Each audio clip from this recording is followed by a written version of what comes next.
Now back to the United States. The dollar has been tumbling against the world's major currencies after plans by the US Federal Reserve to buy out treasury bonds and mortgage securities.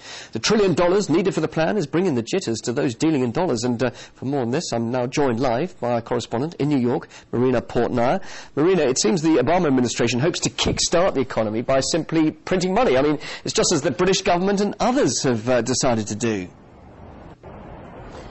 That is right, and it's a very good observation. The Federal Reserve is once again stepping up efforts to save the U.S. economy, announcing that it will pump an extra $1 trillion into the U.S. financial system by purchasing treasury bonds and mortgage securities. Now, the idea, of course, is to encourage economic activity by lowering interest rates, including those on home loans. While this may bring a short-term jolt, many critics say that printing money, vast amount of money, out of thin air will bring disastrous consequences.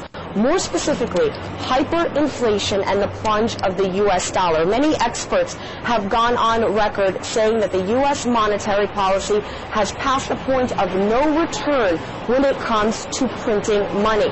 So Americans eventually one day may have a stash of cash at home, but if you go to a store and bread costs $10, $20, what is your money really worth? And if anybody has any doubts over the severity of hyperinflation, look to Germany in the early 1920s. At that point, paper currency had lost so much value that people were literally burning it in furnaces to stay warm. The problem and severity of this situation cannot be underestimated. What people in Washington are thinking right now, no one knows. Yes, you say what they're thinking now, but generally, what is the future for the dollar, just briefly?